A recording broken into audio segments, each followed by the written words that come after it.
හොඳයි. ඉතාලි භාෂාව ඉගෙන ගන්නකොට මුලින්ම ටිකක් අමාරුයි වගේ පේන ඒත් අත්‍යවශ්‍යම කොටසක් ගැන තමයි අපි අද කතා කරන්න යන්නේ. ඒ තමයි definite articles. අපි බලමු මේ නිශ්චිත පද කියන එක සරලවම කොහොමද තේරුම් ගන්න කියලා. හරි. දැන් ප්‍රශ්නයක් ඉංග්‍රීසියේදී අපි සරලව the කියලා කියන එකට ඉතාලි භාෂාවේදී ඇයි මේ තරම් වචන ගොඩක්? IL, LO, LL මේ ඔක්කොම තියන්නේ ඇයි? අන්න ඒ ගැටලුව තමයි අපි අද ලියා ගන්න යන්නේ.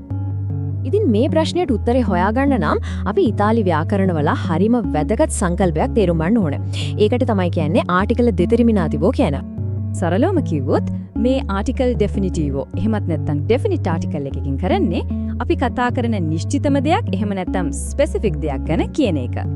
ඒත් ඉතාලි භාෂාවේදී මේ පුංචි වචනය හරියට තෝරාගන්න එක කතාවේ සුමුට්ට බවටයි පැහැදිලි බවටයි ඇත්තටම ගොඩක් බලපානවා. ඉතින් මේ හරිම ආටිකල් එක තෝරගන්න තියෙන රහස මොකද්ද? ඒක හරිම සරලයි. ඒක රැඳිලා තියෙන්නේ ඉතාලි භාෂාවේ හැම නාමපදයකම තියෙන ප්‍රධාන ලක්ෂණ දෙකක් උඩ.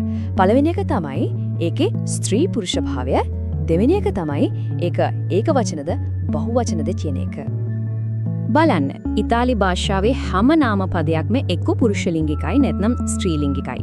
ඒ වගේම ඒක ඒකවචනය, ඒ කියන්නේ එක දෙයක් ගැන කියන එකක් වෙන්නත් පුළුවන්. බහුවචනය, ඒ කියන්නේ එකකට වඩා දේවල් ගැන කියන එකක් වෙන්නත් පුළුවන්. අන්න ඒ කාරණා දෙක එකතු වෙලා තමයි අපි පාවිච්චි කරන්න ඕන ආටිකල් එක මොකක්ද කියලා තීරණය වෙන්නේ. හරි. එහෙනම් අපි දැන් මේකේ ගැඹුරටම යමු. මුලින්ම අපි බලමු පුරුෂලිංග ආටිකල්ස් ගැන. මොකද පොඩි නීති ටිකක් වැඩියෙන් තියෙන්නේ මෙතන තමයි. පුරුෂලිංග ආටිකල්ස් අතරින් අපිට වැඩියෙන්ම හමු වෙන ඒ වගේම ලේසිම එක තමයි L කියන්නේ. වාසනාවට වගේ ඒකේ නීතියත් හරිම සරලයි. ඉතින් මතක තියාගන්න ඕන ප්‍රධානම දේ තමයි මේක. පුරුෂ ලිංග නාමපදයක් ව්‍යංජනාක්ෂරයකින් එහෙම නැත්නම් කොන්සනන්ට් එකකින් පටන් ගන්නවා නම් අපි L පාවිච්චි කරනවා. උදාහරණයක් විදිහට ඉල් කානේ වගේ. දැන් බහුවචනයට එනකොට මේ ඉල් කියන එක I වෙනවා. හරිම සරලයි. හරි. YL කියන නීතිය සරලයි. ඒත් හැම වචනයක්ම එකට ආධාර වෙන්නේ නෑ නේද? අන්න ඒ වගේ ව්‍යතිරේක එහෙමත් නැත්නම් එක්සෙප්ෂන් වලට තමයි අපිට ලෝ කියන ආටිකල් එක තියෙන්නේ. මෙතන තමයි පොඩ්ඩක් අවධානයෙන් ඉන්න ඕනේ. බලන්න වචනයක් S අකුරකින් පටන් අරගෙන ඊළඟට තවත් ව්‍යංජනාක්ෂරයක් ඒ කියන්නේ කන්සනන්ට් එකක් එනවා නම් එහෙම නැත්නම් Z වලින් පටන් ගන්නවා නම් අපි ලෝ පාවිච්චි කරන්න ඕන. බහුවචනයේදී ඒක ග්ලී බවට පත් වෙනවා. ඒකේ ලෝ ස්ටුඩන්ට් වෙනවා ග්ලී ස්ටුඩන්ටි. මේක ටිකක් මතක තියාගන්න ඕන තැනක්. හරි. අපි කොන්සනන්ට්ස් ගැන කතා කළා. එතකොට පුරුෂලිංග නාමපදයක් ස්වරයකින් ඒ කියන්නේ A E I O U වගේ වවුල් එකකින් පටන් ගත්තොත් මොකද වෙන්නේ? අන්න එතනදී තමයි අපොස්ට්‍රොෆි එක එන්නේ. බලන්න L අකුරයි අපොස්ට්‍රොෆි එකයි එකතු වෙලා උච්චාරණය කොච්චර ලස්සනට පහසුවෙන් ගලාගෙන යනවද කියලා. ලෝ අමීගෝ කියනවට වඩා ලැමිකෝ කියන එක කොච්චර ලේසිද?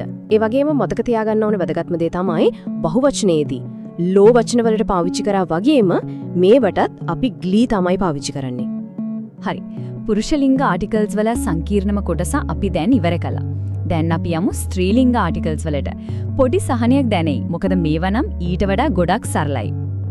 ඇත්තටම ගොඩාක් වෙලාවට ස්ත්‍රීලිංග නාමපදවලට අපිට මතක තියාගන්න තියෙන්නේ එකම එක සරල ආටිකල් එකක් විතරයි. ඒ නිසා මේක හරිම ලේසි. නීතිය හරිම සරලයි.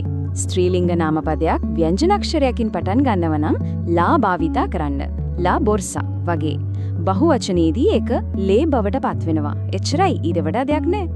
ඉතින් කන්සනන්ට් එකකින් පටන් ගන්නකොට ලා නම් හිතනව වගේම පුරුෂලිංග නාමපදවල වගේම ස්වර එහෙමත් නැත්නම් වවල්ස් වලට මෙතනත් විශේෂ නීතියක් තියෙනවා. හැබැයි මෙතන තියෙන පහසුම දේ තමයි මේ ඒකවචනයේදී ස්ත්‍රීලිංග නාමපදයේ ව්‍යංජනාක්ෂරයකින් පටන් අරන් ලා වුණත් ස්වරයකින් පටන් අරන් එල් වුණත් බහුවචනයට එනකොට හැම එකකම ආටිකල් එක වෙන්නේ ලේ කියන එක. ගොඩක් සරලයි නේද? ළමික වෙනව ලේ අමිකේ. හරිම ලේසි. හරි. අපි දැන් නීති ගොඩක් ඉගෙන ගත්තා නේද? දැන් අපි මේ හැම දෙම එක තැනකට ගියමු. අපි බලමු මේ ඔක්කොම එක බැල්මකින් තේරුම් ගන්න පුළුවන් පැහැදිලි සාරාංශයක්.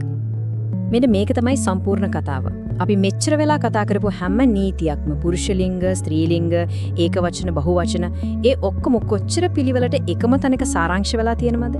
මේ ව්‍යුහය මතකයේ තියාගත්තොත් මේක හරිම ප්‍රබල මෙවලමක් වේවි ඉතාලි භාෂාව කතා කරනකොට. ඉතින් අපි ඉගෙනගත්ත ප්‍රධානම දේ තමයි මේක. නාමපදයේ ස්ත්‍රී පුරුෂ භාවයයි ඒක පටන් ගන්න අකුරයි හරියට බැලුවොත් නිවැරදි ආටිකල් එක තෝරගන්න එක හරිම ලේසි. දැන් පොඩි අභියෝගයක්. ස්ටුඩන්ට් සහ ඇමිකා කියන වචන දෙක ගැන හිතලා බලන්න. මේවට එන්න ඕන නිවැරදි ආටිකල්ස් මොනවද? අන්න ඒ විදිහට පුහුණු වෙන එක තමයි ඉතාලි භාෂාව